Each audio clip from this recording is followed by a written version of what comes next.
Yeah, on Facebook as well. I'm just like live. Assalamu alaikum wa rahmatullahi wa barakatuhu. Ahlan wa sahlan, guys. Marhaban. Right, so welcome to this video, guys. So can you guys hear us? Is the sound working well? Should be working well.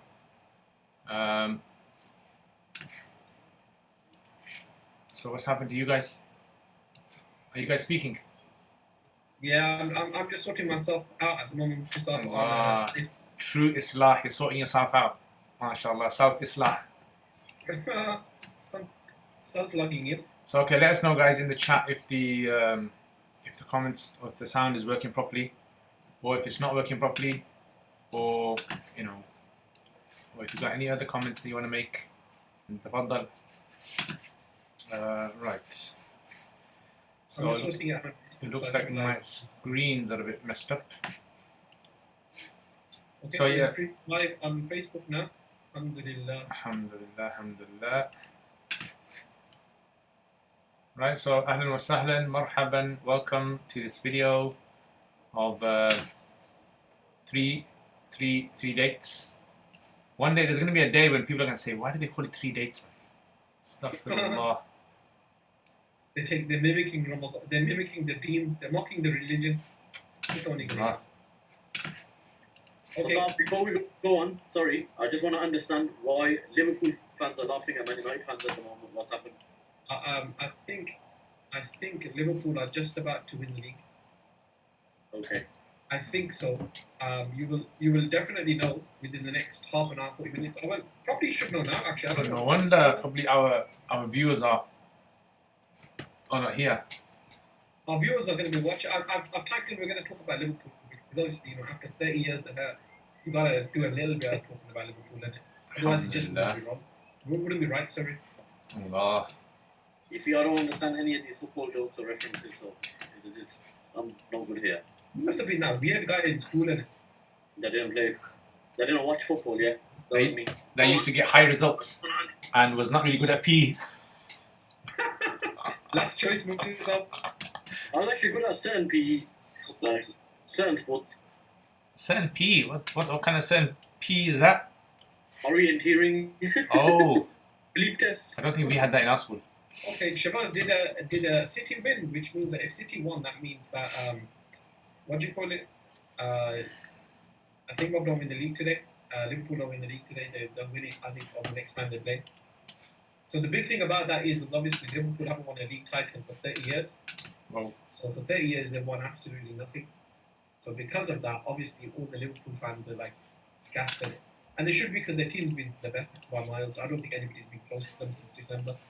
I know the COVID stuff, kind of like, going in lockdown and stuff, they were all being a bit worried that the season would be cancelled.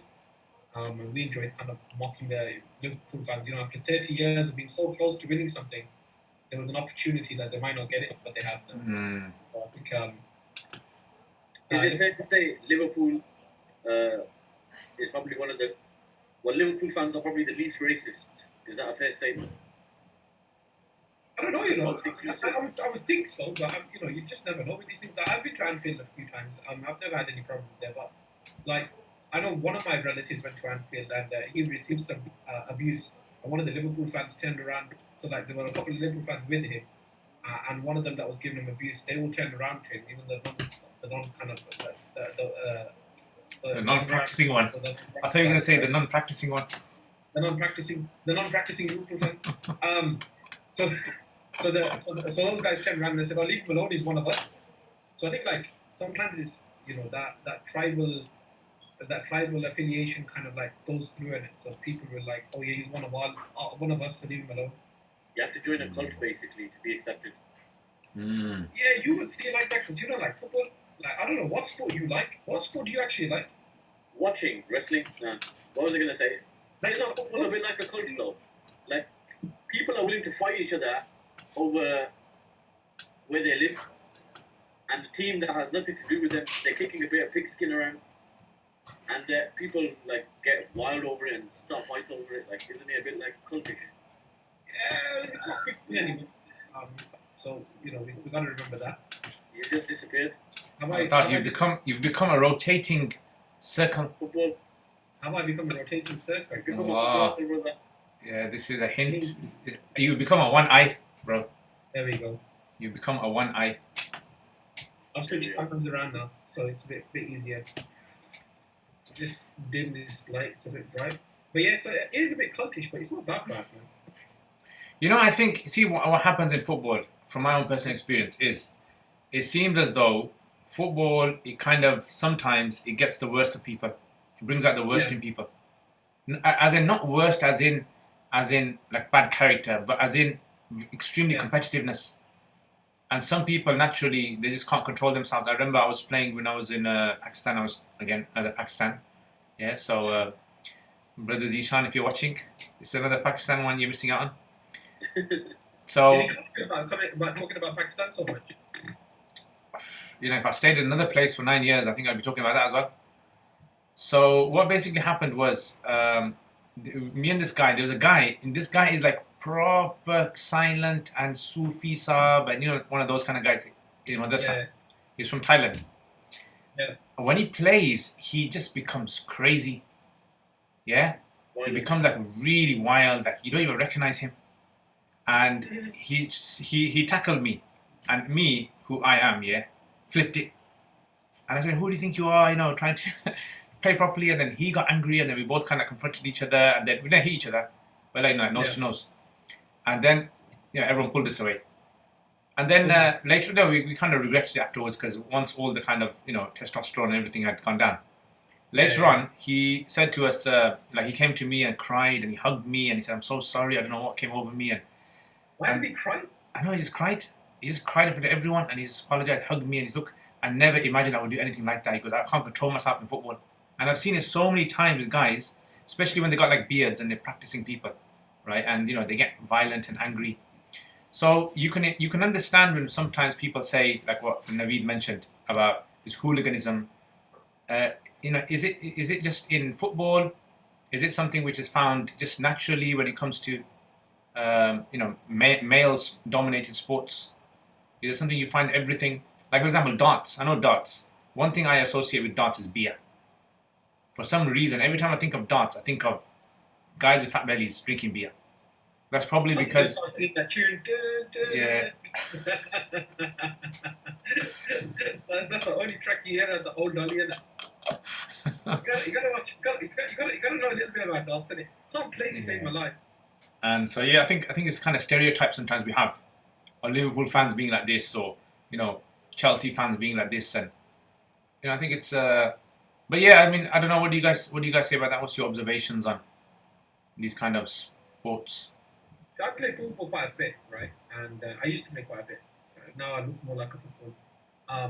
But when I used to play a bit, I used to get really, really competitive. And I would be that guy that got really, really angry. Like if somebody left a mark on the back of your leg, you would be like, it'd be in the back of your mind that, you know what, I need to get the ball back, or I need to get this person back. I need to kind of like show them, or I need to make like, you know, do something, go past them or something like that. So those kind of things were always on your mind, like you would always be thinking about them. But at the end of the day, what you were thinking about really was that you knew that winning would be the ultimate way of getting back at anybody. I have a question. Go on. Is that pride wearing the cloak of competitiveness? What? Pride wearing the cloak of competitiveness? Yeah, it is. Well, what is competitiveness? It's an element of pride. So are you proud, brother? Are you aware of the hadith about the sesame seed? The person who Or the mustard seed? Okay, so explain. Explain. Hey. Hold on. Let me switch the camera off and what do you want? Wait, Google it. You might find something from what do you call it? European Council or something that you can forward on. To be honest with you, I actually know I know muftis and sheikhs that like that are like hooligans without the violence. I would say. When it comes to footy. Some of them are though, isn't it? Some of them kind of get a bit like, you know, yeah. I think we dive straight in, yeah. What are we actually talking about? Let's just tell people as well, innit? Today we're talking about gaming, innit? Gaming in general. Talking about That gaming. doesn't mean computer games. That means sports, everything included. Board games. Everything. It means everything. It means kind of like the very competitive nature that we all have. When it comes to gaming, our kind of like the time that we take in gaming, is it good or is it bad? How competitive can we become? You know, when you look at things like how many Muslims you actually have playing in the Premier League, and you look at that kind of side of it as well in terms of like how disruptive is it to actually get a Muslim in the Premier League. And that was quite interesting because we kind of like, I spoke to a few madrasas that are working with the FA. Yeah. And they were talking about this. Can you guys hear the sound? Sound working? I actually know a footballer, you know, but like, it doesn't really faze me. There's a guy that I know plays for Middlesbrough, a guy called Rudy, Muslim guy. Is he good? You'd have to watch football in it to know. I don't know. He's a nice guy though. He does a lot of work. He lives in Middlesbrough as well. Okay. He volunteers with the local masjid there. He does a lot of work, mashallah. Okay. Even Cheadle Mosque in Manchester, they get a lot of footballers coming there. Bolton as well, and they get a lot of the Muslim guys go there as well. They used to have the goalkeeper that used to go there. I can't remember his name. He's gone from. What masjid did Alan Shearer used to go to? I don't know. He used to go to that one. For anybody who knows, that's the Alan Shearer celebration. Point across. Mufti's as baffled as I am when it comes to the football references and the football jokes. As Mufti Saab frozen or something? He's in deep contemplation. He's in deep contemplation about why audio isn't working. This podcast could turn into technical support. Can we get to help us get through all the technical issues? Is life a game, or is the internet just playing with me? Oh my gosh. Well, if you I hope you learned your lesson from last week about quoting memes. Oh yeah. Anyway, moving on swiftly. It doesn't exist. It's not on the internet. It doesn't exist. It never happened. It never happened. Zakir Naik went quite viral, isn't it? Which one? Sorry. Not viral. Small viral with like a very small V. Like a lot of people were sharing that clip where Brother Zishan was doing his Zakir Naik impression. Yeah, Zishan does a really good impression, man. But I'm sure you guys fair share of refutations as well. All right, I'm gonna start off with gaming. You know, when we're talking about gaming now, what is your first memory of playing a sport, and what is the first memory of actually gaming, like playing computer games? Well, I wouldn't call it a sport. I think before anything, like obviously, you'd have a football when you're a kid. They'll give you a ball and you're just moving it, kicking it around. Yeah. I don't really remember that as much as opposed to my first like sporting activity. I wouldn't call it gaming. Was probably riding a bike. I was probably one of the first kids to have a bike with training wheels, like an old BMX. Okay. Football, I played bits and bobs. In school, we played a bit of cricket and rounders. I remember that much. Obviously, I went to school with Moeen as well. Actually, Moeen would have been... Oh, bloody hell, I just remembered. Moeen would have been the person to get on it. You know, Mufti Saab as well would have been good. Yeah, but other than that, not much, to be honest with you. And when I think of gaming, for some reason, I automatically think of computer games. Are you not like never played computer games? I have. Like even now that I've got a PS4 at home, like I don't play it as much. I'll probably play Tekken. I'll play like 4 games, if that. 4 games? 4 different games I'll probably play, and all of them are probably fighting games. Or I've tried to play adventure games, and I can't play them, and then my wife has to like pass the level for me. Is she better than you? Yeah. You know what? I didn't realize how good my wife was at playing Crash Bandicoot, but she's all right. She can play. My wife's brother, is like a full-time gamer, like from catching Pokemon to having, that gaming kind of laptop and gaming this and gaming that. So she's seen her brother at it all his life. So I think some of it's obviously genetically embedded into her hard drive as well. Okay. He's a proper gamer. Yeah. And to be fair, like even sports, back to gaming in general, innit? I think one of the reasons I probably don't play as much, I think maybe I'm a bitter winner and a very sore loser. A bitter winner? Yeah, I'm a bitter winner. So that means that like, when you win, you have to tell everybody that you won. Not tell them, but like let them find out themselves in a way that Let them find out in a way that makes it sound a bit. When you lob them in the head with the trophy, we'll see if they've worked out who won. Nah, I'm just joking, bro. Like, I've never really been a sore loser. Only a Monopoly, I suppose. See, when you say games, bro, like all of these other games I'm thinking of, you're thinking of sports and all of I that. think it's the things that you go through in them and that were quite interesting is like competitiveness. How competitive is competitive, and like when it's too much competitive. So we'll stop talking about like bearded guys that were like playing football and then go nuts or go crazy. What the hell is Mufti Saab doing? He's just like got some, like it's like he's Just like contemplating the he's new title of his latest book or something, mashallah. Mufti Saab's doing. No, Mufti Saab's watching a YouTube tutorial on how to fix his audio. That sounds about right. Mufti Saab, I got a question for you. It's a bit random. Other than horse riding, archery, and wrestling, was there any sport that's known that I'm not going to call it sunnah because obviously other people probably practice it at the time, but that was popular in the time of the Prophet ﷺ, that there's narrations about anything?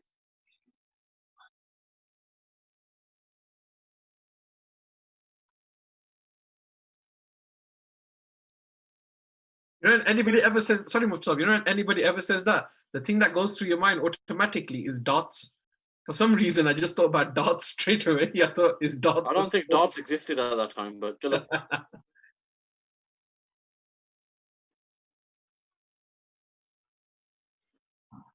something that brings entertainment, stimulates your mind, and there's an element of competitiveness. Mm.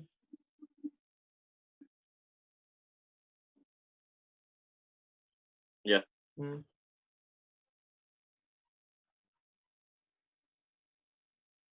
Okay.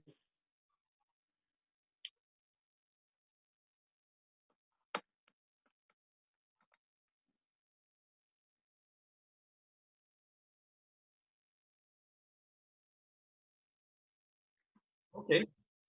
No. We had a game similar called Mini Pinch. You look out for a mini and you pinch someone or you punch someone. Yellow like car. Oh yeah, lads, I have an avocado on my Is the t-shirt. mic working now? Is it working now, Mike? Mikey? Yeah, avocado. Are you eating avocado now? No. I've just got an avocado on my t-shirt. I can't afford avocado, bro. I'm not living in Avocado land. the- You're not living in Not avocado avocado land. I'm not living in Lil Aston with my helipad. So yeah, I mean, look, the issue boils down to like, what is a sport? This is where, for example, if you look at the narrations with regards to the Prophet sallallahu alaihi wasallam mentioning about, like, you know, like the narration that says that games are not permitted except for three. You know, playing with your wife. Yes, Naveed, we're not immature on check this. your IO system. Clear your IO system. And, you know, horse riding and archery. This would kind of, like, obviously people would ask this question, was this the only three things that people in them times used to do? Like, does it make sense that a society only does these three things? As, what if someone doesn't like horse riding? What if someone doesn't like archery? So it seemed as though these were like the kind of things which had a function, a purpose. Like, for example, horse riding is clearly for military purpose. You want people to be prepared for if a wartime comes. Or for instance, like, you know, let's take another example, something like swimming even. In fact, Yeah. it's there's no authentic hadith the Prophet ﷺ ever swam. Yet, it's mentioned that swimming is one of the things he would encourage people to do. So, what about those other sort of things like throwing spears? Yeah, as well. Or for example, racing from spot to spot, point to point. Yeah, or wrestling even not mentioned in there. Yeah, even though we knew these kind of things were encouraged. So this kind of a hadith would be like a hadith where people are not looking at the kind of the greater picture of how the Arab society functioned in them days. What was considered to be like a hobby in them days? What was considered to be a pastime? What was considered to be something like you defined as, I don't know, your long definition of a game, right? What was it? So this is why when it comes to these kind of the new societies that were coming into Islam, some of them were much more like older than Islamic societies, like the Persian society, the Roman society. They had a heritage that outspanned the Muslims by millennia. Yet still, they had certain sports inside of them that were different. So now, if you look at it, for example, from a social like evolution point of view, it seems as though the more a society becomes rich, the more they invest in the arts, the more they invest in things which are not like what we consider to be like survival kind of skills. Yeah. So like for example, if you look at the Arab society, they were like surviving. They were eating food that was raw, right, uncooked, vegetables and these things. So that shows you that this society was. So when Imam Shafi, for example, came, so the question comes, for example, like, can you play chess? Are you allowed to play chess? So How old is chess, by the way? Does anyone know? Before we go on, huh? is chess ancient? How old is chess? Yeah, so chess, right? Chess actually came, they say, from Persia. Okay. And checkmate was actually Shah mat. Shah, the king, mata, dead. Yep. Yeah, checkmate. That's where it actually came from. That's what they say, wallahu alam. I mean, that's what I read in the books. And then, so this was like a Persian game that was, and some say it came from China. Like even before that, it came from China. And then it was adopted by the Persians. Anyway, so this hadith that mentioned about playing chess is like dipping your hands into blood or something like that. The pig's blood. Imam Shafi rahimahullah, he says playing chess is okay because it sharpens your mental kind of cognitive skills. Yeah. So that now shows the scholars understood that playing a game wasn't wrong. If there's a function for the game, this is where it becomes possibly even beneficial for you. Like for example, horse riding itself, there's no benefit in it. Like if you ride a horse, if you've ever ridden a horse, you know how it feels. It's very painful for some people. For me, it's a painful experience basically, because it's not like a bike where you sit on the saddle. You have to actually bob up and down, yeah, with the horse, right? Otherwise, you're gonna hurt your backside.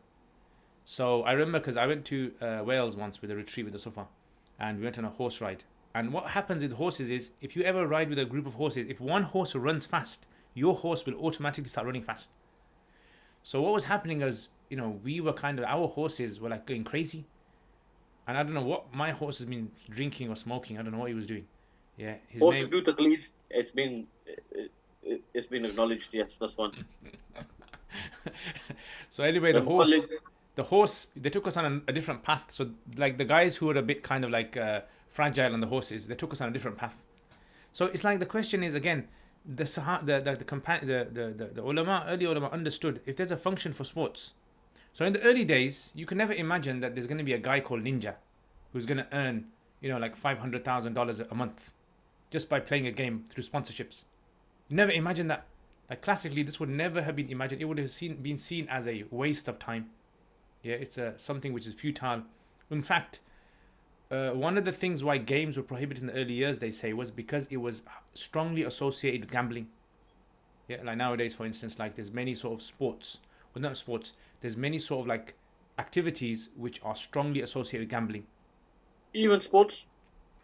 I mean sports, but you can, like poker for example. Yeah. If you say poker to someone, their mind 100%, I would say maybe 99.9% of people, if they hear the word poker, they'll think of gambling. But if you think about like a sport like polo, you're not going to think of gambling, right? So therefore, there seems to be this issue that, look, early years, they were looking at purposefulness, purposeful actions. They were looking for those. So now, for example, like if you're earning 500,000 a month, right? Isn't that purposeful? Isn't that earning purposeful? Or for example, like, if you're going to be playing football and you're earning like on a weekly basis so much, isn't that purposeful anymore? Irrespective of your health, like how much do you need to exercise to be healthy? So what tends to happen is when people read these fatwas and these classical sort of like statements of hadith, they don't understand sometimes is that there's a context to all of that. Like there's a context, there's like a society. You need to kind of immerse yourself in that society and understand why these statements were said in order for you to understand how do you apply it today. And I mean, our society today is a comedy society and it's a game society. Yeah. And entertainment, Mufti Sahib. Entertainment, you got it. It's all about kind of like keeping yourself occupied because you've got so many things which are automated or done for you that you have so much time on your hands that you're able to delve into other things. Yeah. If you took away time for the time we took to entertain ourselves in the evenings, the weekends and other things, you'd see that we actually have a lot of time on our hands. Yeah. Like on a Thursday at 10 o'clock. No, I'm busy. So that's I'm a good busy question. That's in fact a good question, I would say, because what people are struggling with now, that the average practicing person struggling with now, is they're hearing on the minbar, they're hearing people saying, "Don't waste your time. You should, a Muslim is supposed to be doing something which is, making the akhirah." So they automatically start thinking of rituals. So they kind of like feel, implicitly they kind of feel that, you know what, am I supposed to be doing this? Shouldn't I be praying nafal? Shouldn't I be fasting? Shouldn't I be thinking about the ummah? Shouldn't I be doing this? Does that make sense? So a lot of times what I sense from people is they kind of have this sort of like utopian understanding of how to live as a Muslim. It's like a clinical understanding of how to live as a Muslim. Very perfect, that society does not contain games. And if we were to do an exercise, for example, let's try to think of a society without any games. Just think of it. Russia. Oh, sorry. No. North Korea. Doesn't Putin fight with bears or something? No, Yeah. and they do fencing and all sorts. No, Russia's got loads of sports, man. Yeah, so I mean, this is how we need to think of it. Let's just think of it, and then I think when people start realizing that there are certain sort of like fundamental aspects of a society, once a society reaches a certain level of development, there are certain aspects of that society that require that need to be in that society in order for it to function.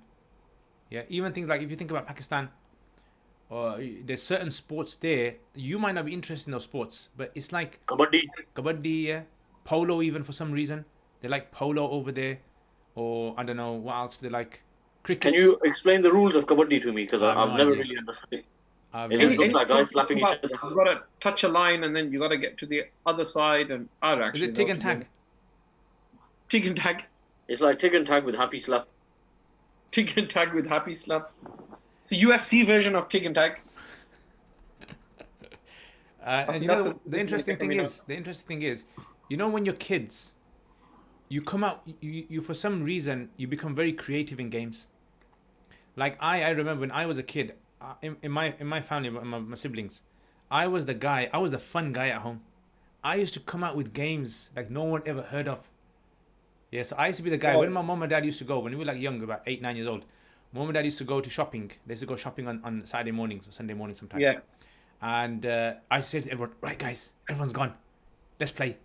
So I used to invent a game on the spot. So it was sometimes it was like you get a sock, you roll it up, and you chuck it at each other. One of those. Or it was you blindfold someone, and everyone has to hide in the room somewhere, and the guy has to come and try to find you. Yeah, that kind of. So that kind of like shows you that kids. So you're an innovator. Are we saying that live on a podcast that Mufti Liaquat is an innovator and has always been an innovator? It's not that he's just become an innovator. He's got a history of it now. I've got nothing positive to say, so I'll just stay quiet. I think though, when it comes to like stuff like okay, let's take football now. So for the next few days, you're right, and rather fairly so as well, right? You're going to see some extra jubilant Liverpool fans, and that's fine. I've had text messages now, literally now. I think they've won, haven't they? Yeah, I think they've won. I've got cousins on Okay. WhatsApping me and texting me and saying, yeah, we won and all this kind of stuff, which is fair enough because, like, you know what, they haven't done it for 30 years. Let them have their time to bask in glory. The way you say that they haven't done it for 30 years, that just explains everything. It doesn't it? They haven't done it for 30 years, and some of them have never seen their club ever be like successful. So, it's fair that they should be excited. Where for me they draw the boundary with Liverpool is when they start to mix it in with faith. It's like they had to Islamify their supporting of Liverpool. So they suddenly had a role model who was a Muslim. There are two senior role models. They had Mohamed Salah and they had Sadio Mane. Both of them who are Muslims and both of them who are apparent. They make the Islam quite apparent as well, because there's quite a few footballers I know of in the Premiership that don't make their Islam prevalent. And so like they started to go crazy. The Liverpool fans did with this kind of notion of Islamifying football. And what I mean by that is an example of this is there's a meme out there, Mufti Saab, where there's a footballer, obviously they call Mohamed Salah, and they said, without Salah, we have nothing. Oh, so they're trying to kind of like merge the two concepts. And you look at that and you think to yourself, like, chill out, guys. It's a game of footy. Mm. Do you know what I mean? So when it gets to that level, then it's a bit much. But at this moment in time, they should enjoy themselves. They should celebrate. 30 years of pain is a long time. It's like, you know, What's how the much difference in saying that, bro? What's the difference in saying that and when they watch UFC, they're saying, we are nothing without Habib? Do you get it? Mm. Yeah. So you wouldn't accept it for that, so why do we accept it for this? I wouldn't accept it for that as well. I don't accept it for UFC. I don't think, like, the guy's an amazing guy, he's an amazing role model, and does a lot for making the faith come out. But like, in terms of like fighting and stuff like that, you know, I don't know, it seems a bit dubious. Like, I would watch fighting, but I just feel uncomfortable with somebody being a positive Islamic role model in fighting. I don't know why. I don't know how I worked that out. So it's one of those things you just leave. You don't talk too much about him, but you do respect the guy's good at his craft. Mm. You know, that's interesting. That's an interesting point, which is like two questions. Are you supposed to separate the two? Are you supposed to say your religious sort of like identification from being a supporter or participating in a game, or can you mix the two? And then if you can mix the two, is there a line that you draw where you say, look, I'm not going to bring religion into this aspect? And when we say religion, as in, I'm not going to bring things like mashallah, inshallah, you know, we're going to win this game, Allah's with us, yeah, everyone make dua for this goal. You know, sometimes you hear like penalties are going on and then guys on Facebook saying, right, make dua, subhanallah, tabarakallah, you know. So sometimes I think to myself, is this because people are not like consciously kind of like bringing religion into it, but because they're so used to using these sort of like cliches, Islamic cliches, in other aspects of their life? It's like when you speak to someone who's a non-Muslim and you say inshallah in there, or you say mashallah in there without even realizing. You know, these kind of like little subtle sort of like... You know the funny thing is, Mufti, like when I write my emails, like for the last 5 years, I've always started off with salams, and I always finish off with the classical Guji DMY, and I write requests for duas. I don't write like DMY. Yeah. DMY means dua me up, by the way. So I would write that in my emails. When imagine the guy with a number plate DMY. Oh yeah. DMY. You're gonna kill it, man. Trust me. Yeah, no, but I'm saying that, like, when I'm in my new job, which isn't in the sector, when I'm writing emails there, sometimes I catch myself writing salams and requests for duas to like random people like I'm having conversations with. Yeah, because it just becomes innate nature and to like just behavior. Stacey emails back. Stacey says, I think this message was supposed to be for salam. I don't think we employ anyone called salam, but okay. Are you sure you're okay? No, I've checked on the global database. I don't seem to be able to find that name. You know, I remember once my uncle, you know, early 2000s, like when like email correspondence started to become more like kind of trendy for the average person. Yeah. So I remember I communicated with him on email for the first time, and I wrote on there salam. So he wasn't very practicing, so he thought I said slam, like yo slam, like some sort of like you know, some trendy kind of like American like that kind of word. Like some high five thing. Yeah, like high five thing, slam dunk. He got to me, yeah. He replied and said slam dunk. Like he didn't understand what we were saying. So I understand when people are in these sports and they get to a level where they start to use these kind of things, and then some other people who become very sensitive to this and say, you know, astaghfirullah, how can you bring the name of Allah into this? So it's like a kind of very tricky area. What do you do in these kind of things? You know what I'm saying? So is it like you say inshallah? Do you say mashallah? How do you deal with it? So I think that's one of the areas where it's kind of like you can't put any limits on it, because you can't control a person when they're supporting their favorite team and they say these kind of things. Playing any sorts of cards is always frowned upon. Culturally, I don't know, Islamically maybe, I don't know. But culturally, anybody that played cards, like Mufti Saab was saying, was always associated with gambling as well. Card games in general.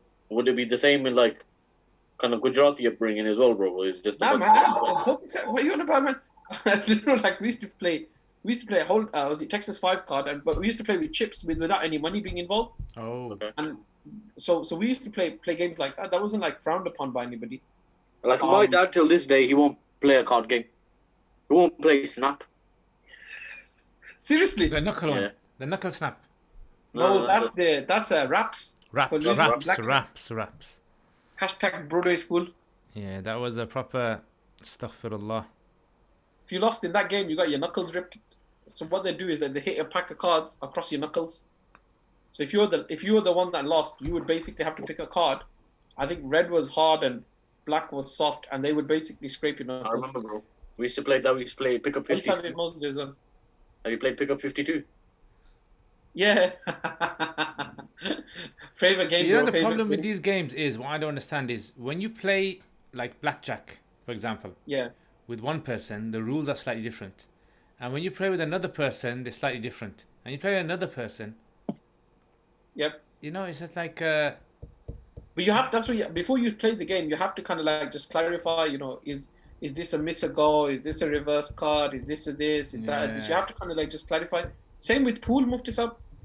Like when you're playing pool as well, yeah. when you're playing pool with somebody, like you play with somebody who thinks like even on an English pool table they use American rules, so they'll take the cue ball and they'll put it anywhere on the table, Oh yeah, that's a common one. or they won't shoot backwards. Okay, so that's that's not an English rule. Now that's an American rule. I'm pretty sure it's not. I can't even remember playing like that. I used to always remember that if he's Are you good at pool? me, play a little bit. I used to be a lot better before, but not now. I ain't picked up cue stick for ages. I was good at college and uni, but I ain't played in years, bro. Yeah. There's no when I go on retreats, then I Yeah. get back into the flow of it. So I get into the flow of I'll tell you what, there's pool no and spot in Birmingham. There's a place in Luton, I remember. You know, it was like I can't remember the name of the place. Like Imran, you know, the brother that comes to Asufan and sells attar. yeah. Something like that. I don't know if you remember him. All it smells nice. Obviously, he sells attar, and we'd be surprised if he didn't smell nice. Anyway, He's let that high one on his go. own. What's that? What did they say? I High was on his also own like, supply. High on his own They've got a supply. place there, yeah. don't smoke your stash. Most people that are quote unquote practicing, they don't feel comfortable going into some snooker halls and stuff like that, just because of all the other stuff that might be associated with No, it. no, no, no. The reason why they don't want to go to a snooker hole is because you get high just by walking in. Yeah, that's what I'm saying, innit? Because of everything else that's involved. They avoid these places. There's a place in Luton, however, it's a pool hall and they serve burgers and I think ice cream and stuff, yeah. And when you go in there, it's very hard to find a person that's not got a big beard or not wearing shalwar kameez or a jubba or something. It's like a weird, it's like a proper like, it boggles you, bro. I don't think there's a place like that in Birmingham. Here, if you wanted to play pool or snooker, 9 times out of 10, you'd have to be in an environment where, one, they probably serve alcohol. Yeah. That's actually a good business idea, you know. Anybody watching? Yeah, there are pool and snooker places in Birmingham. There's loads of pool and snooker holes, but there's like nowhere that doesn't smell of weed, unfortunately. Yeah, or that's it. something like that. That's what I was gonna say. I remember once I went to Bradford to visit one of my mates, and he goes to me, "Come on, let's go to a pool hall." Yeah, and I said, "Okay, let's go." It's night time, you know. There's gonna be no one there that you know. And then, as soon as I walk in, a guy comes and meets me and says, "I watch you on YouTube," and I'm thinking. Yeah, and then I met one of my old school friends You're there. thinking, are we splitting this? You should have said Mufti Saab. That's not me. That's my twin brother. YouTube? What's YouTube? Blame it on Susie. What's YouTube, brother? So Blame anyway, it on Jason for free. he's there. He's got like a full beard as well. He went. It's a whole complex, and they got like football there. They got all these different like sports there. So I realized that look, it's like a lot of these youngsters, you can't take sports out of them. This is society that's been like, you know, like they say, they've been fed sports from a young age, and it's like in school you learn a lot, so many sports. Yeah. And certain sports might not, you know, be comfortable. You might not be comfortable with certain sports, but some sports you might enjoy it a lot. Like for example, you know, you might not like what's that one? What's the one that you know, the one that you got basketball and you got the other one where you just like throw it in a hoop. Netball. Is it called netball? Yeah. Netball, yeah. Netball. So okay, someone might not like netball, but someone like, because basketball is a bit more sort of like, you know, competitive in the sense that, you know, you're physical, More movement. more movement. So this is why I think this whole idea of sort of like sports clashing with Islamic values, you understand where people are coming from when your granddad is saying to your uncle is saying to you, don't play this sport, you're a Molvi, yeah, you shouldn't be doing this. I remember when I was in madrasa, we had our teachers used to play football, many of us cricket and swimming, and you know, we used to have this one teacher who was Egyptian, right? He was there from Egypt for like 4-year contract, and he in the morning used to have like, like in pro Pakistan, for someone who in Pakistan you're wearing trousers and shirt, it's a big thing. So over there, morning he used to have his proper like shell suit. Remember shell suits? Shell suit gear on he had, yeah, with a topi on, with a hat, yeah, with the the cap, with the cap, Yeah. with the glasses. Qaid Azam Mazar. Have you seen those pictures of Karachi with Qaid Azam's, his mausoleum? He doing like laps around there, and then when World Cup used to come on, World Cup football, what we used to do was we used to go to this internet cafe, and we used to book the whole place out. He had a big TV, and everyone used to pay like 10 rupees each, and we used to watch a match. Yeah, so it's all foreigners there. But you were in Pakistan. You must have been like the rich kid. Yeah, foreigners were kind of treated that way. This, 10 rupees, like 10 pence. And in the back of your mind, you're saying, that's £1.20. Gotta be careful, make a note of that. Yeah, so basically, when I was there, I remember, like in Ramadan, after Taraweeh, people used to, like on the middle of the road, they used to play cricket. Molvis, like, that you're a young kid and you're playing cricket, and all of a sudden this adult comes and says, give me the bat, and you can't say no. And then you give him the bat, and then his mates come and then they start playing and they take over the game, and you just sit there, wiggling your legs and just watching them play. Then you just become a fielder. You just become a fielder for no reason. So yeah, that's basically what was happening over there. It was a kind of like when cricket was on, there was an atmosphere of cricket. So it's very difficult to kind of to divorce sports, these kind of sports, from culture of society. And then when someone practicing comes, it's very easy for them to say all sports are haram, all sports are wrong, and Muslims should be focusing on the ummah. They should be focusing on, on this and that. On archery. Archery and foreplay. The issue with the foreplay is like, what kind of sport is that? That's not even a sport. Like if someone is playing around with their wife, right? Before intimacy or whatever, it's like, what? There's no gold medal, silver medal, bronze medal for these kind of. But see, that's why I'm saying that these kind of hadith, you have to look at the concept of the hadith. What was the hadith kind of indicating towards? What was Man's laughing his head off, but he's trying to hide him up his up. He's done a good job. He went like this. He did this. He went. Then he looked back up, trying to hide it. I think the thing is, the Mufsad, like taking that one aside, in terms of like the general sports that we're playing today, isn't it because we've made life so much easier that we don't develop the other skills that we would have developed in normal, regular life back then? So like they were doing team working, they were working together, they were, active, whereas we have to force ourselves to be active because we're so inactive in our lives. Therefore, we play a sport. Yeah, so like, they would be building the masjid. Masjid Nabawi is built. They built it, and you hear the stories of how the Prophet ﷺ and the Sahaba built that. But in our time, that wouldn't happen. That would be like a profession would do that. So you wouldn't actually interact with each other in that way. You wouldn't work together. You wouldn't understand the dynamics of working with different people, how you're going to annoy them, how you're going to make them happier, how you can motivate people. You just wouldn't learn those things. So only when you play sports do you kind of like start to get an appreciation of those things that they would have done naturally. Do you think someone that's involved in probably the job involves more physical labor is probably less likely to be as active as someone in the gym as someone that's from an office background? Do you think that's fair to say, or do you think that's an over observation? I think there must be some relationship between that kind of behavior, but I don't know whether it's kind of like an absolute thing. I'm sure there's a relationship with the fact that actually people that are doing physical labor don't really want to go to the gym afterwards. But then again, you might say that they do want to go to the gym because their diets are so bad anyway. Because if you're doing physical labor, you seldomly have time to, make food, and you normally see like, van drivers or, people that are like plumbers and stuff like that, they're always eating takeout. Yeah. Like workers that come to your house will always eat takeout. Only a few guys, they were Indian, they were at my house, they bought like their tiffins and everything with their roti and salan and everything. When they were the metal tiffin with the 3 sections. Yeah, man, 3 or 4 sections, depending if you have roti on top or not. Quality that, bro. I know, but like I'm saying that thermos, not a thermos. So see the way that you're describing a sport, you're describing it more as a lifestyle. It's more of like an athletic lifestyle, I think it's to do with the diet. But maybe, I mean, a lot of people they don't kind of like understand the sport as being a lifestyle. They understand it more as being something which is their hobby. I think it depends on your age of the person as well, Mufti Sab. So like I think the older you get, the more it becomes something that you think you need to do to stay healthy, right? As opposed to something you do that you totally enjoy. Whereas when you're younger, like you'll play football just for the sake of playing football because you enjoy it. Whereas when you get older, you're thinking to yourself, I need to do a physical activity in the week, otherwise I'll just be sitting here and look like a potato for the rest of my life. I need to flatten the curve, so I'm gonna go to the gym. Is that the belly curve? The belly curve. The belly curve.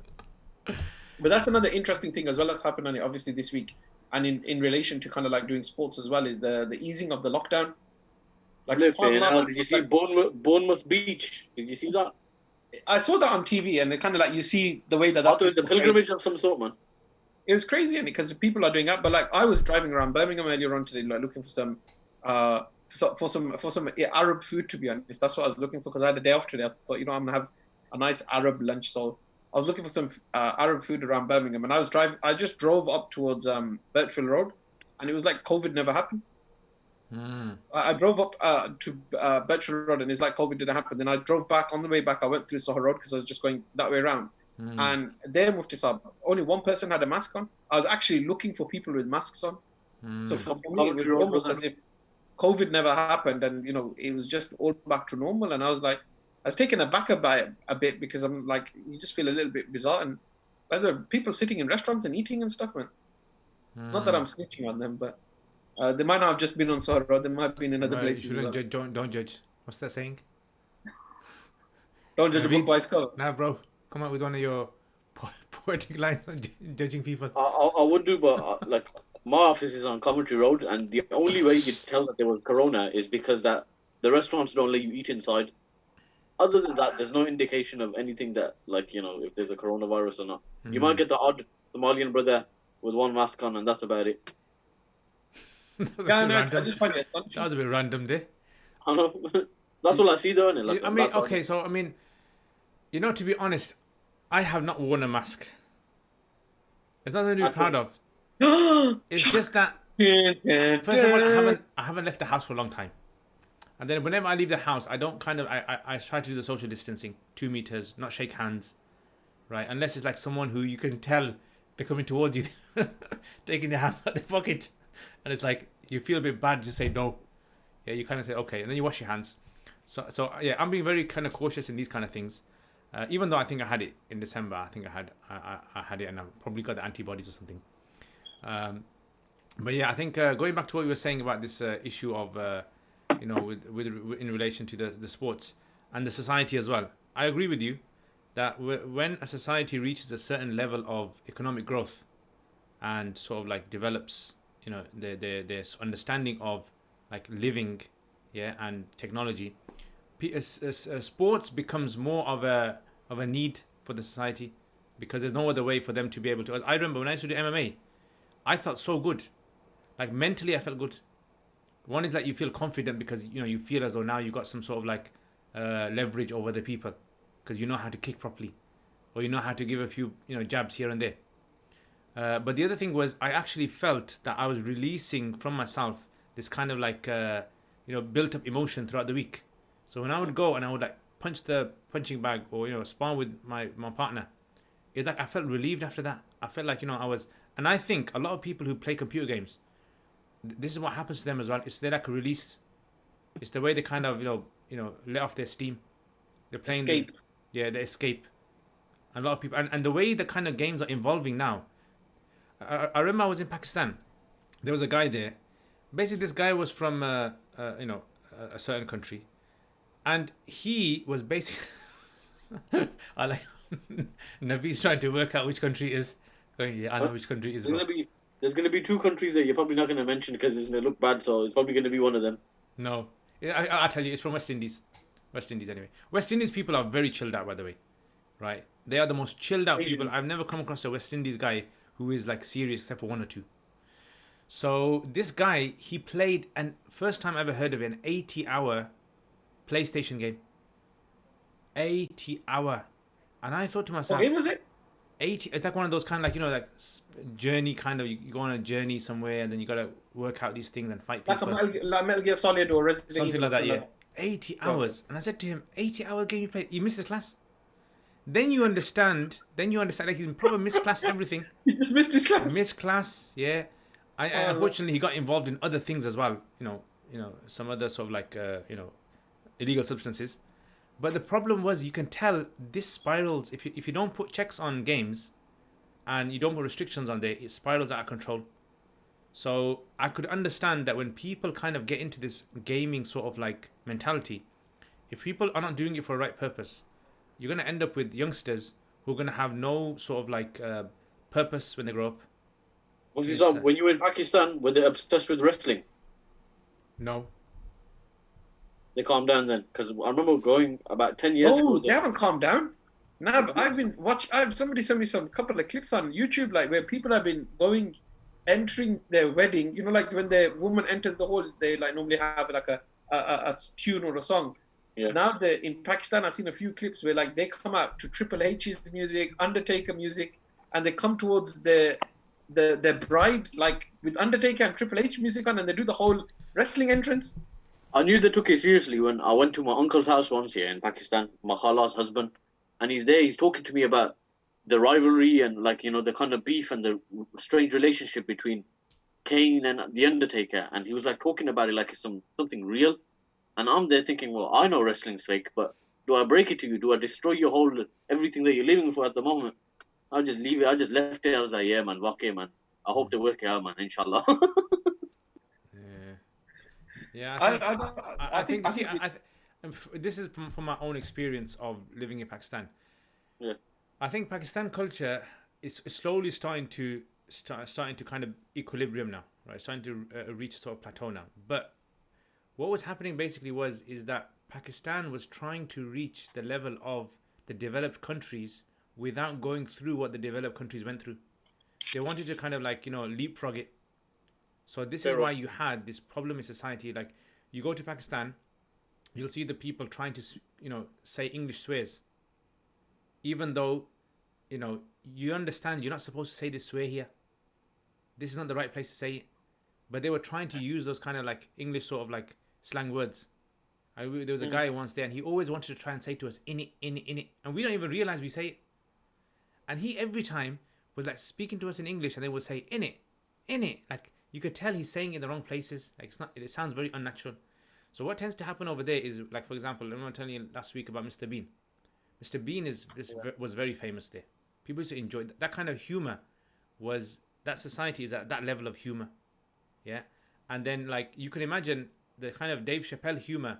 There's not many societies in Pakistan that would have this kind of, yes, there are a lot of sort of like, you know, westernized areas in Pakistan, very westernized. Like, I know in Pakistan, there's some areas that speak French. Blue City or something like that in Islamabad. No, there's some areas in Karachi that actually have gone away from English now and gone to French now because too many people are learning English. Right? So they want to be a bit special. So they learn French. And there was a guy I remember in our madrasa. He used to come to the madrasa in the evening when I used to remember the place I used to sit at to revise. So he used to come there and he used to sit with me and speak English with me to practice his English. And he was like from a very high, wealthy sort of like, class of people there. Then after a while, I didn't see him. And then he came back a year or 2 years later. And I said to him, where you been? He goes, I went to France to learn French over there. And I said, why? He goes, because this English has become so common. He goes, many of us feel as though we need to learn something else. So there's still that kind of like mentality that, you know, the West is always something we have to work towards. You know, their way of life, their lifestyle, you know, their sort of like understanding of. Does that make sense? Yeah. It's an aspirational thing, and it's like, well, they believe that it's better, so that they need. The difference is, it's like, it's not better because they've experienced it and found it to be better. It's because they think it's better. Yeah, it's like the grass. They've been taught it. Yeah.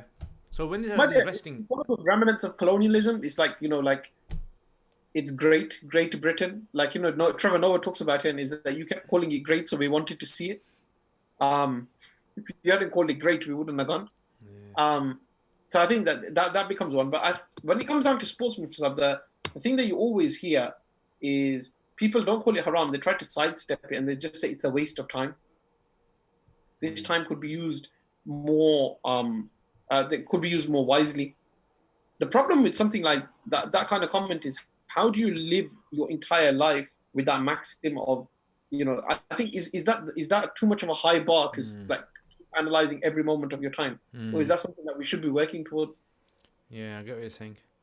It's an interesting question. I mean, like now the thing that will come to my mind is it something because we hear speakers, continuously telling us we shouldn't be wasting our time. Death is very close, and quoting ayats about this world is simply a game and entertainment. Yeah, I was actually thinking about this verse the other day. Like when the Quran says, "Innamal hayatu dunya la'bun wa lahun," life is a la. But like, how can life be a game? It's not a game. For most of us, it's not a game. It's like hard struggle. You're getting up in the morning. You're earning. You're going working for your family, for your kids. You're going to places, and you're coming back. A lot of life. Most of our lives are considered to be like serious things. They're not games. So what I understood was, look, if you think about it in reality, people are kind of taking those things that are peripheral issues in life, right? As a Muslim, the peripheral issues in life, and they are becoming so engrossed in them. It's like, in the playground. You have these fights in the playground. You have people, friends. You have people who are running around, and you have people, falling over. In reality, everything that happens in a playground is just in the playground. It's not even the whole point of school.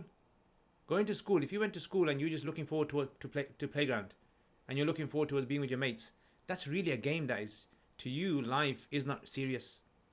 So, this is what came to my mind, that when the Quran says things like life is a game, it kind of is showing that, look, life for a lot of people, they're not taking it as seriously as the reality of the matter is. Like when death comes to you, your pounds and pennies don't mean a thing anymore now, right? The car that you got, the house that you got, the family that you got, doesn't mean a thing at all. So sometimes I think what tends to happen is when we're fed, like in nasihas and talks, when the scholar knows that, look, I'm going to use this sort of like nasiha, that utilize your life, every second is precious, you understand, okay, it does make sense. But if you overkill on that, then what happens is you're going to create a mindset in the public which is going to it's going to create this mentality of other people out there, which is basically, if you see some other practicing person playing a game, you kind of associate that person to doing something a waste of time. Yeah, I think that's true, because like you keep saying, like you mentioned a few times, something about that hodgepodge version of Islam that everybody's created. Like, when you're like, your Islam is about what you hear and what you feel over a period of time, rather than being a studied topic. So it's more of an experience topic. I think that when it comes to that, and you hear that, you're always trying to work towards this really higher level, right? And then you're always almost feeling guilt in everything that you do. Yeah. Because then you're always asked to compare it. Like, I've become a lot more comfortable with it over the last like 4 or 5 years. But like before that, you used to always feel a level of guilt about how you spend your moments. Now you just like, it's just life, and you just got to crack on with it. Yeah. Like, your kids are crying. There's no deep articulated feeling around, playing with your kids, or, thinking about a higher purpose. It's like, that's your purpose at that moment in time. And yeah, maybe your intention, that is the whole sort of like, that converts that action into something which is valuable in the hereafter. Is that, why are you doing it for? What's the reason for it? And if you think to yourself, well, I'm going to the gym, so that I can, pump my muscles, so I can wear this tight t-shirt, and on my holiday to Dubai or somewhere, I can take some nice pictures. I mean, some people even think that. I was speaking to one guy, I go to, why do you come to the gym? He goes, oh, because I'm going to Dubai in a few weeks. I need the body to look right. Yeah, so you got mentality out there of people who are thinking like this. There was one thing I wanted to talk about before we wrap up, which was when it comes to the parents knowing what their kids are doing on their games. That's the topic in its own right, Mufti Sahib. That is like, that's my constant battle on a daily basis. Trying to understand how you control or manage what they consume, because we live in a in a time and date of consuming data, consuming videos, consuming information and entertainment. Is how do you manage that in a way that will safeguard them? That's difficult days because they love all the games they play. They've got chat functions on there. They've got friends on there. They can add friends. They can have conversations with them. You can't be too restrictive on them as well. You can't ban them from everything, but at the same time, you've got to be able to kind of like have some control. So it's very difficult. Because I remember, that I don't know, is Fortnite still a big thing? Yeah, I remember when this thing first came out, and it was like kids would be learning in Maktab, and they'd be talking about Fortnite, and they'd be talking about how much money they spent on a skin. And it's like, in our days, no one ever spent any money on a game. You get you get pirated copies. You get pirated copies of games. You don't spend money on a game unless you're like your parents are very rich. Yeah, and you get one of those kind of like games. Well, you bought a cheap book and that would be like the equivalent, isn't it? Cheap book, cheap. Yeah, but it's like today's times. The reason I'm saying this is because I was actually speaking to a parent today, and the parent was saying to me, he goes, my son, he goes to the toilet, he goes with his phone, and he plays games in the toilet for an hour or two. Honestly, because how are you going to stop someone? Like, you can't ban them from phones. It's guys, you gave them a phone because, you think they're responsible in using it. But now you got these games on there, and then you got these crazy sort of like new types of games, which are like, these deadly games. You choke someone. Yeah, you press their chest, and then you go and kick someone. Or, you stand with them and you kick their legs. You like prank kind of things. Where games now are funny. It's like going into the realm of harming the individuals.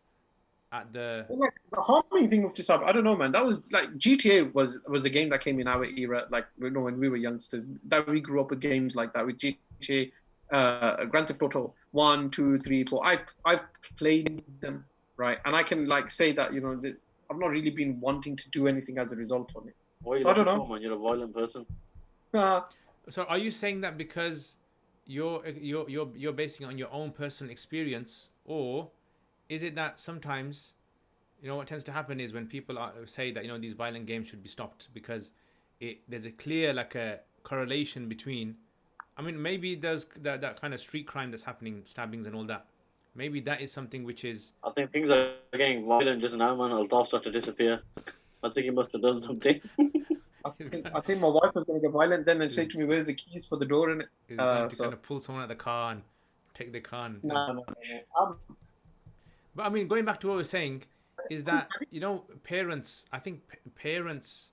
Obviously I don't have kids so I don't know exactly the whole situation. But from being a teacher and having students and knowing that some of these students are wasting their time on playing these games, and parents don't even understand that some of these games are detrimental to the lifestyle of their son or their daughter. So some of them, for example, are spending all night just playing FIFA. And then they don't have the energy to go to class, or they don't have any sort of like interest in looking for a job, because they feel as though this is their, like you were saying earlier on about the escape. So if a child has this sort of like upbringing, a game upbringing, I don't know, will it have an impact after 20 years, 30 years? There's going to be studies done. I can see that. Like, I played a lot of games, and I would play games late into the night. I'd play FIFA, I'd play Metal Gear Solid, I'd play, Grand Theft Auto. So I would play games like till late in the night. My brother would play games, my brother would find games like Dope Wars, which was like some epic PC game, Duke, all of these old games that we would play. Like, we would play them till late in the night, like trying to finish one part of it that you couldn't just do. And then you get to the next part and then you're trying to finish that part and you think, I'll go to sleep after I've done this next part. And then basically it takes you like 4 hours to complete that little part. And you're constantly playing computer games, and you would do that over a period of time. I think the issue at the moment now, Mustasab, is that gaming is now easily accessible over all platforms. So now, before, like, you had to sit in front of your TV with a remote, with a control pad and play the game. Now you can play the game on the control pad. You can play that same game on your iPhone. You can play the same game on a tablet, and it's consistent. So what people are now doing is that they're tech hopping. So they go from this to a tablet, They go from the tablet to the laptop. They go from the laptop to the TV, and they watch somebody playing that same game. Then it's just like technology hopping. And I think that like with lockdown and stuff like that taking place, it's been even more difficult for parents because if you're working as well, right, and you've got children, you know, and you're supposed to educate them and everything else, you just give them a piece of technology. Even the schools are telling you, just give them a laptop. Give them a laptop and let them do BBC Bite Size or something like that for 6 hours a day or 4 hours a day or whatever it is. So like they're being forced on that tech, and then kids are very, very smart nowadays. Like they will just have the Zoom call open from madrasa, right? Just keep rocking back and forward, right? Looking at the screen because your qaida's in front of you, and then just go on something like Roblox or go on something on YouTube, mute because your Zoom's already muted. You can watch a YouTube clip whilst your starts teaching you. I'm surprised no one's mentioned Ludo today. Who's that? Is the game called Ludo? Is that a rapper? What's it called? Some people call it Ludo. It's Ludo. It's the game at the back of the board that nobody played. Actually, it's a good game, you know. I never played Ludo. I used to find the Snakes and Ladders boring. Depends on if you're playing with the cheat or not. What about Monopoly? Did you play that? Nah, I was into Monopoly. The problem with Monopoly is I've played loads of games of Monopoly. I've never ended a game of Monopoly. I've never finished a game of Monopoly. I had a near-death experience then. Yeah. I've never finished a game of Monopoly. You know, stuff what like we used that. to play when we were kids was stuff like, you know, the kind of like where you make your hands into a goal and then the other person shoots a coin into there or like a rolled a piece of. Coins. Yeah. Stuff like that. But Musab, you're not that old, man. Like you didn't have a Mega Drive. You must have had like a Mega Drive or a SNES. No, I didn't have a SNES. I had Master System. There you go. You had a computer console, innit? Yeah, that's I true. had a Master System. You know, I've never been like my youngest brother. He has been like a keen gamer. Yeah, a waste of time gamer. Not like someone who kind of pursued it as something which was. But yeah, I mean, I don't know. I mean, I personally think we're gonna see the results of this whole gaming sort of like culture. We're gonna see the consequences of this in like 10, 15, 20 years time. Surveys are gonna be done. Things are gonna be written. And we're going to see what impact it's going to have on their mind and on their relationships in the future, with their families. I think these kind of things are going to, because especially now when it's becoming like a worldwide, the other day I was watching on YouTube, there's a Olympics for certain games. Yep. Yeah, and there's like crazy money involved in these like little kids playing. What is that? You play chess? Competitions chess, is play chess. You play chess? Yeah. Like, have you ever come across a game that's lasted X amount of time, like ages and ages and ages? Nah, I'll get bored, after a while. I'll get a bit bored. Only games I've played for long are like computer games, proper like platform games that I've been engrossed in. Resident Evil. That's understandable. Uncharted, them kind of. Yeah. Those are the games I've like. I think ISS I tried. I couldn't play Football Manager. That was just too long. The longest game I probably played was Gran Turismo. Football Manager was like one of those games for people that weren't good at FIFA. So when they weren't good at FIFA, what they would do is they'd go on Football Manager and pretend to be a coach because they wouldn't have to play the game. So winning and losing was like up in the air. You could win some, you could lose some. I wasn't a fan. ISS Pro, man, any day. That just sounds like it should be banned. But okay. No. I still do love gaming, but I just don't play as much as I used to. I don't have the time. But I always feel happy when they get a PlayStation. When the kids are playing downstairs with a PlayStation or something, I will like. Are you gonna buy a PS5? Of course I am.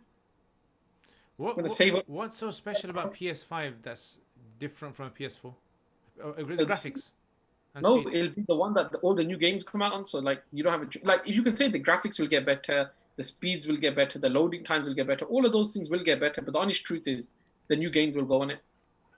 And consoles like the PS4 and PS5 now, they last 4 or 5 years, if not longer. Okay. I don't know how long the PS4 has been out for. Like I'll quickly have a quick look.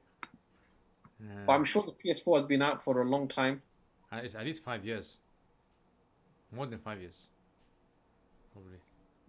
Did you have a Game Boy? Yeah, Game Boy. Had a Game Boy.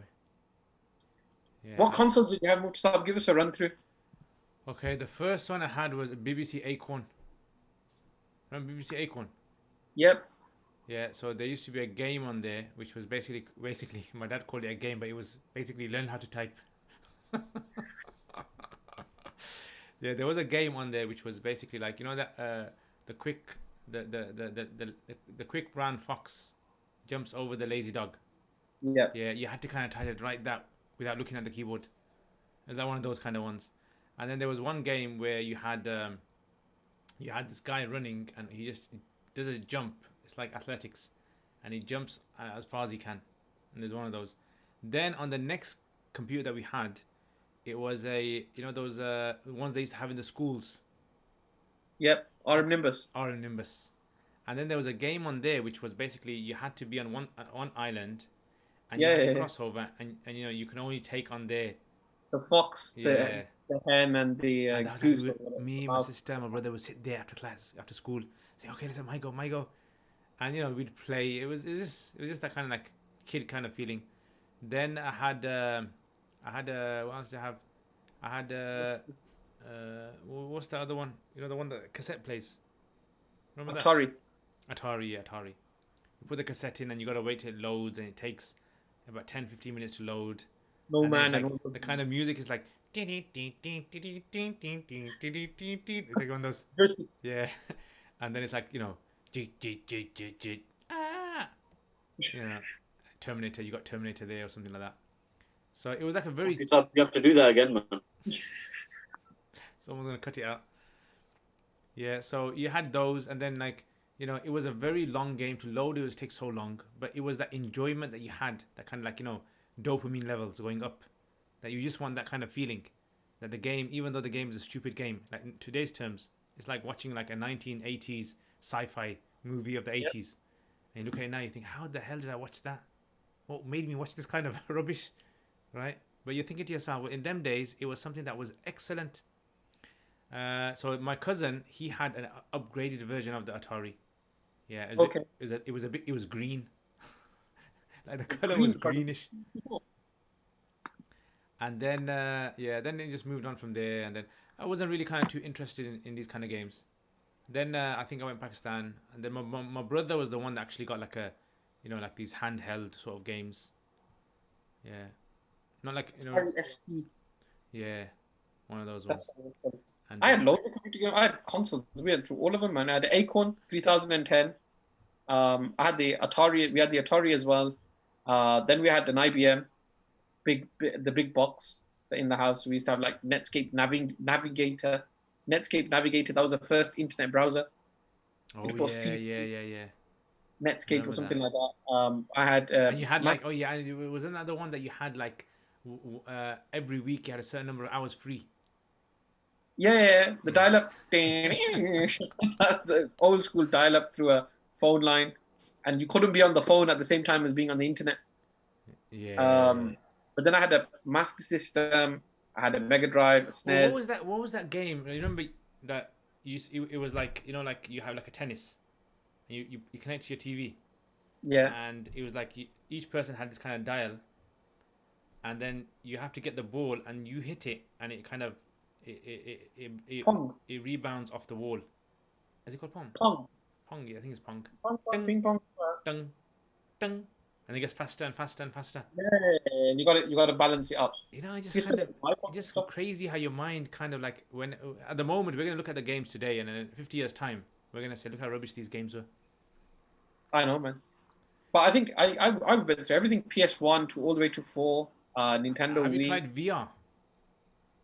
You know, I've not tried VR. I'm not really a fan of VR games because they seem a bit. You know, I'm telling you, you know, VR. I've got a VR here, you know. You got a VR headset? Yeah, I got a VR set. But it's a phone one. You connect your phone to it, but it's just perfect. You know, when the first time I got it, and I wore it, you know, after I took it off, you know, the world seemed different to me. It's like I came into a different world. You know, you wake up from a dream. Yeah. It seems so real. You look around, you can see animals there, and you know, you see a waterfall, and you're on this kind of like a ride, and you feel like the sickness of like going down, you know, vertical drop. You can feel that, and it's just like your mind is fooled into thinking what it can see. That your mind can almost feel the pleasure of what you can see. That's the kind of scary thing. I think that's the scary thing about these kind of VR things, which is there was a movie that was made. I think it was Bruce Willis in there. I forgot what it was called, where he kind of like puts this kind of this VR set on, and he's a body outside. Yeah, they did a documentary on this as well. A documentary was done on this idea of how far is VR gonna affect reality, because once you go into VR, because in the VR what they have basically is they had in the VR, that one that I had, you can meet people around the world and you can make yourself into any avatar you want. Like no one can know you're a Muslim. No one needs to know you're a Muslim. No one needs to know that you're Asian. No one needs to know. And then you see that kind of like anonymity. This kind of creates this mindset in a person that they don't want to live in a real world. They just want to live in this. So the documentary was mentioning about that Bruce Willis movie, and there was some other films like Matrix as well. They already have that in parts of the world, Mufti Saab, where people are actually married to characters online on games and stuff like that, isn't it? Yeah. There's an article on the BBC about the Japanese movement towards it. I remember on the BBC website a while. Is that like? Oh yeah, okay. I think I know what you're talking about. Yeah. It was basically was it to do with that kind of like they were having wives and stuff like that. Yeah. Online, Like yeah. they find it more difficult, more easier for that kind of thing. Yeah. So I think when it comes to like that type of gaming, for me when I look at youngsters gaming, I can understand why they want to game and the pleasure that they get out of gaming. The thing that I don't understand from them is the whole spending money in a game. Like, you know, those in-game purchases like you're talking about that started off with the mobile phones and have now shifted online. Like you can buy extra bullets or extra skins or extra this or extra that. Like back in our day, we would only have like cheats. Like if you knew the cheat code, right? Up, down, left, right, up, down, left, right, up, down, left, right, right. Sonic the Hedgehog ones.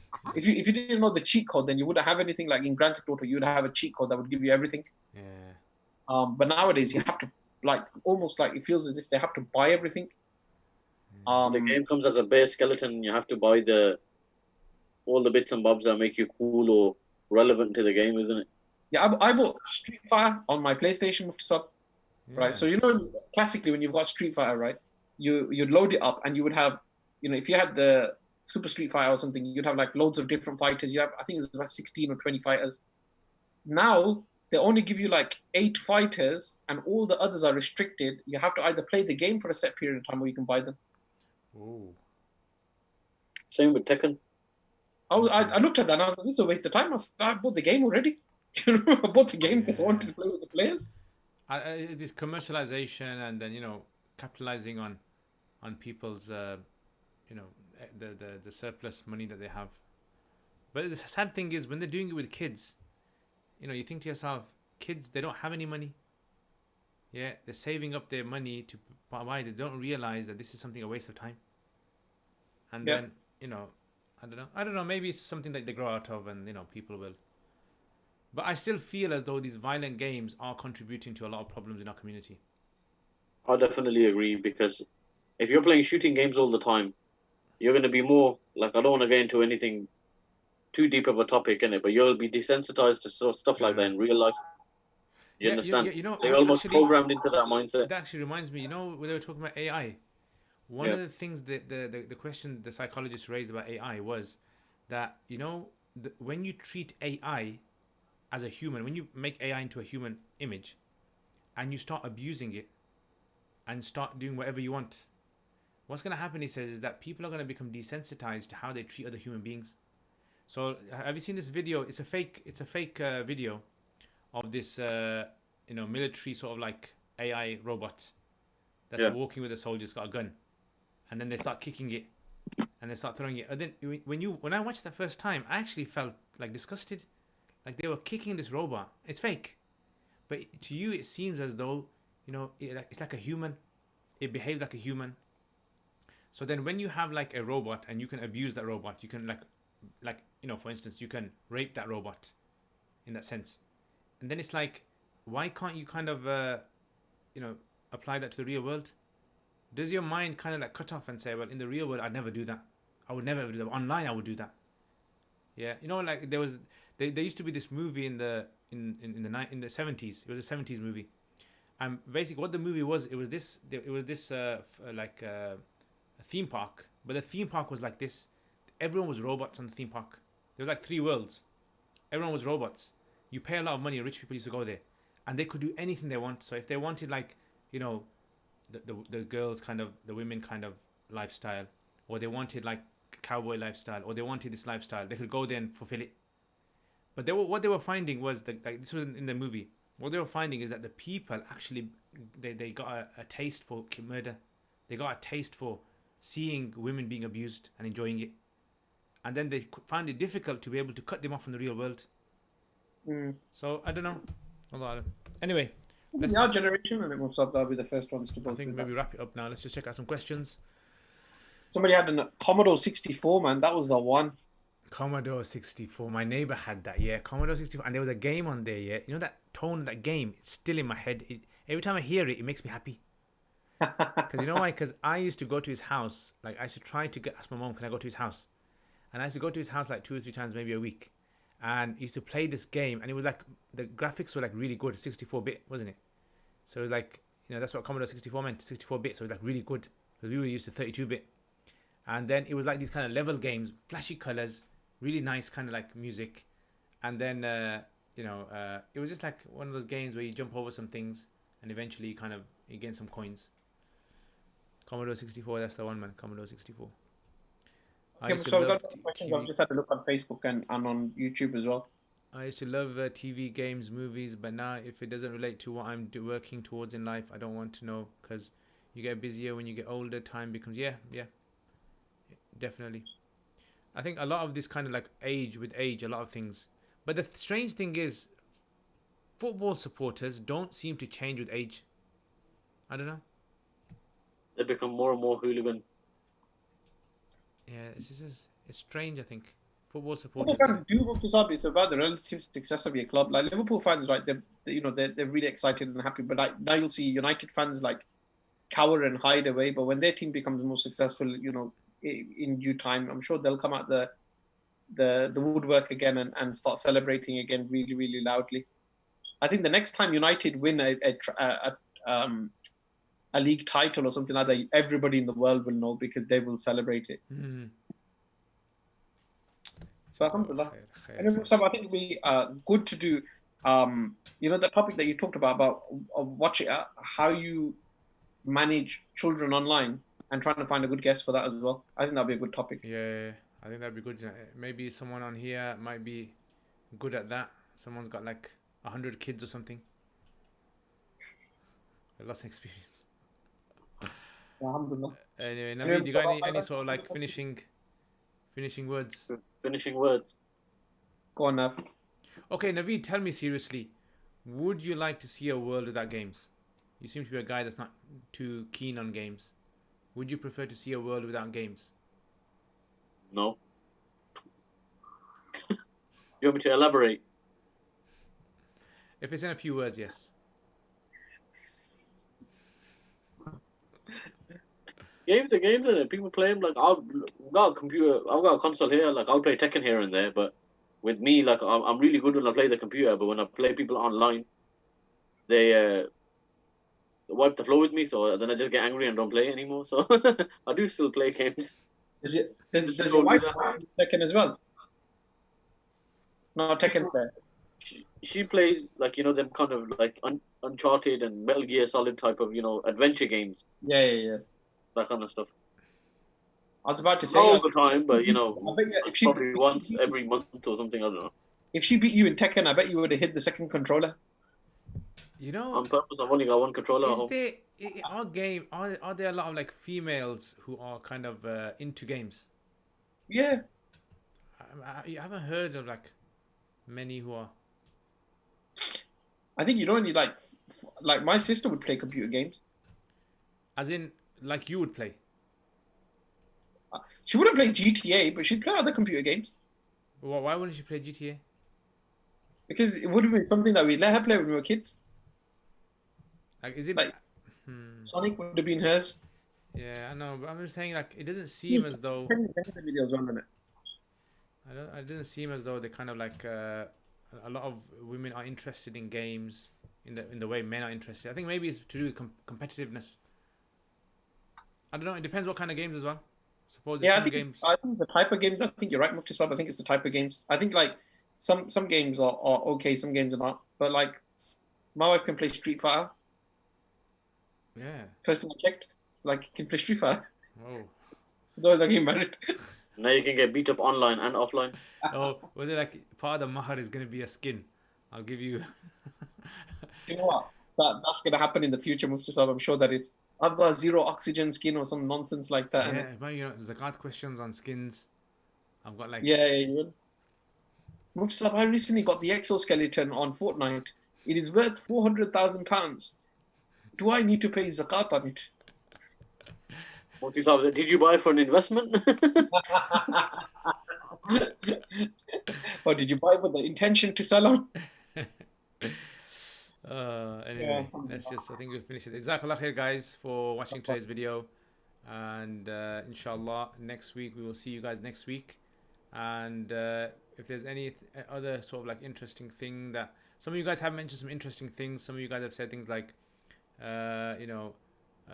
regarding what was it? I saw the message earlier by Spirit, I think, talking about games. Liverpool just won the.